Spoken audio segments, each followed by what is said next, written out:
Америк багшаа хөнөөсөн Баттуулын хэрэг.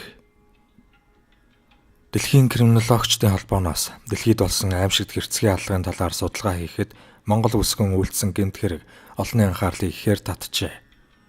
Энэ дагуу гэмт хэргийн шинжилэн судлаачид Монгол үсгүүчүүдийн гэмт хэргийн судалгааг хийхэд хүн амны санаатай хэрэг үйлдсэн дэлхийд тэргүүлж байгааг онцолжээ. Одоогоор Монголын эмэгтэйчүүдийн хорих ангид ялаа эдэлж буй эмэгтэйчүүдийн ихэнх нь хүн амны хэрэг үйлдсэн байдаг юм. Ингээд дэлхийг шуугиалаад буй Америкийг хөнөөсөн Монгол бүсгүйн хэргийг иргэн нэг сануулъя.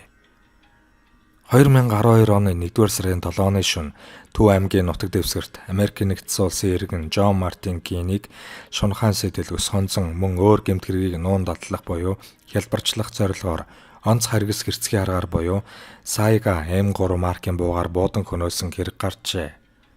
Харин энэ алгыг хинээч санаанд оромгүй 20 гаруйхан настай, дээд боловсралтай Баттуул гэх бүсгүй үлдсэн байна. Тэрээр 1988 онд төрсэн бүрэн дунд боловсралтай, жолооч мэрэгчлээ, айлын отхон охин. Бүр бүгд найрамдах хятад ард улсад олон улсын харилцааны чиглэлээр сургууль суралцах эрх хүртэл авч байжээ. Баттуул Тайванд сурж байхдаа англи хэлний багш талигаач Джон Мартин Кинтэй танилцсан түүхтэй. Харин Америкийн нэгдсэн улсын Нью-Жерси мужийн Маунт Олив хотын харьяат 45 настай Джон Мартин Кин нь Тайванд эхнэр хүүхдийн хамт амьдардаг байсан аж. Тухайн үед Тайваны технологийн их сургуульд англи хэл заадаг байсан бөгөөд Баттуул түүний шав байжээ. Баттуул нь Джон Мартин Киний ээжийн шилжүүлсэн 10,000 Америк долларыг авахын тулд шунхаан зорилгоор энэ хэргийг үйлдсэн гэдэг. Тэрээр талигаачид би Монгол улсад нэг ахтайгаа хамт Телмон монтаж гэсэн компанитай. Манай компани 4 давхар барилгатай бөгөөд нэг давхарт нь хүнсний дэлгүүр байдаг. Харин 2-4 давхарт зочдууд ресторан ажиллуулах гэж байгаа тул та Монголд очиж манай компанид эдгээрийг хариуцаж ажиллах уу? Манай ах ч бас Монголд уул уурхайн компанитай. Та ахын компанид менежерээр ажилласан ч болно. Тэгвэл нэг сард 3,500 Америк долларын хөлс өгье гэсэн байна. Мөн тэрээр таныг Монголд ирэхэд байр болон машин бэлдэх хэрэгтэй. Танд 7 өрөө байр, камерын машин бэлтэнэ. Тэм учраас урьдчилгаа 20,000 Америк долларыг Монгол руу шилжүүлгэжээ. Үүний дараагаар Джон Мартин Киний ээж Маргарет Баттуулын данс руу 10,000 Америк доллар шилжүүлсэн байна. Ингээд Джон Кин Баттуултай ярилцаж тохирсны дагуу Монголд ажиллаж их мөнгө олох зорилгоор Тайванаас 2012 оны 1-р сарын 5-нд Улаанбаатарт иржээ. Гэтэл Баттуул түүнийг хорох бэлтгэлээ базаан ахынхаа нэрээр Сайга M3 маркийн ангийн буу худалдан авсан аж.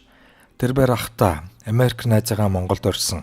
Найз маань ан хийх сонирхолтой тул ангийн буу хэрэгтэй байна. Мөн таны машиныг унаж оронд нь шаардлагатай мөнгийг нь төлөйхэд ахан зөвшөөрч түүнд ангийн буу сум худалдан авч өгөөд өөрийн Марк 2 машиныг ч өгсөн байна. Баттуул Джон Кинийг 1-р сарын 5-нд нисэх буудлаас тосож зочдуудад тонуулжээ. Үүнээс 2 хоногийн дараа буюу 1-р сарын 7-ны шөнийн 2 цагийн үед түүнийг Төв аймгийн нутаг дэвсгэрт буудаж хөнөөсөн байдаг. Аллага үлдснийхээ дараа хамт байр түрээсэлдэг найз болох бэд. Тайванд сурж байхад танилцсан багштайгаа цонжин болдогт очисон чинь тэр яасан сайхан агаартай юм бэ гэд унтж байгаад нас урчглаа. Энэ хүн сахар өвчтэй гэсэн. Миний бодлоор цочирдоод нас барсхан байх гэж хэлээд бэгийн найз залуу оог дагуулan хамтдаа хэрэг болсон газарт очисон байна. Ингээд тэд ахыхаа машины суудлын бүсийг тастан авч талигаачийг хэргийн газраас 6.3 км зайд чирч шатаажээ. Харин тэр өдрөө Баттуул найздаа миний санаа амрахгүй байна. Дахиж очие. Хэргийн газарт очиж талигаачийг дахин шатааж нэг мөсөн алга болгоёгээд шатлгүй үлдсэн яс эд зүйлийг засаар болсон талаар найз нар нь болох БО нар мэдүүлжээ. Баттуул мөн хэрэгээ нууран далдлахын тулд өөрийн унж авсан машины бүс хаалгыг шинээр худалдан авч солиулжээ. Ингэхдээ машины хаалгыг сольсон засварчанд хандаж буугаар машинд нүх гарсан болохыг гараараа дүрслэн үзүүлсэн талаар засварчин гэрчийн мэдүүлэгтээ дурдсан байна. Мэдүүлгийг газар дээр нь баталгаажуулах үед Баттуул нь мөрдөгч нарт хэргийн газар руу явах замаа ямар нэгэн саадгүй, эргэлдсэн шинжгүй, нэгд нэгэнгүй заажээ. Тэрээр Джон Кинийг алсан хэргийн газарт очиод машинаас бууж энд хохирогчийг би засч байхад нь машины багажаас Сайга маркийн буу авч 8 билүү 10 сумаар буутсан. Дараа нь хохирогчийг тэнд нь цасаар болж орхисон. Маргааш нь 10 литр бензинтэй ирж хохирогчийг машины суудлын бүсээр хөлнөөс нь уйж машинаар чирээд нэг газар аваачиж дээр нь бензинээ асгаж шатаасан гэж. Цогцыг шатаасан гэх газарт очиж үзэхэд хэсэг газрын цас хайлсан харалсан байдалтай байж тэр дунд хүний гавл болон бусад яс мөн Библийн дутуу шатсан судар, уудтай барьцалдаж шатсан кофе, юун мэдэгдэхгүй шатсан эд зүйл байсан аж. Баттуул буцах замдаа би энэ хэргийг үйлцсэн үнэн цааз ял авмаар байна. Гэцтэй бүдүүн гадаад ирчүүд Монгол охтыг доромжлох нь сайхан байх уу? Та нар бодоод үзтээ гэж цагдаа нарт хэлжээ. Джон Мартин Кинг амьтдаа Монгол үсгүй Баттуултай харилцаж байгаа тухайгаа ээжтэй ярьж түүний явуулсан фото зургуудыг мэйлээр илгээдэг байв. Джон Мартин Кинг Монгол руу явлаа гэсэн боловч эргэж ямар ч хариу өгөөгүй тул түүний ээж хүүгээ алга болсон гэж бодон Баттуул руу мэйл явуулжээ. Харин тэрээр Джон Мартин Кинг Монголд ирээд ажиллаа сайн хийж байгаа. Энд ирээд шинэ залуухан найз үсгүүтэй болсон. Тайванд байгаа эхнэр охиноо амьдралын нэг алдаа байсан гэж хэлсэн. Би Жонд тантай холбоо барь гэж зөндөө ятгсан боловч тань руу ярихгүй байна. Тэр маш их завгүй байгаа. Жон цалин мөнгө авч байрандаа аз жаргалтай амьдарч байгаа. Удахгүй холбогдох байлгүй дээ гэсэн хариу өгсөн байна. Үргэлж ээжтэйгээ холбоотой байдаг хүн нэг л өдөр газрын гаваар орсон мэт алга болж утсаарч ярихгүй болсонд гайхах, айх зэрэгцөв.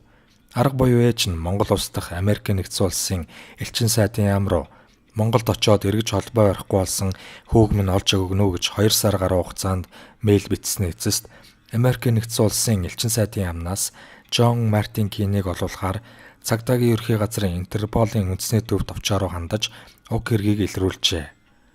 Нотлох баримтуудад тулгуурлан Баттуулыг анхан болон давж заалдах хяналтын шатны шүүхээс гин буруутай гэж тогтоон 23 жилийн ял оноосон. Өдгөө тэрбээр эмэгтэйчүүдийн 20 ангид ялаа эдэлж байгаа юм.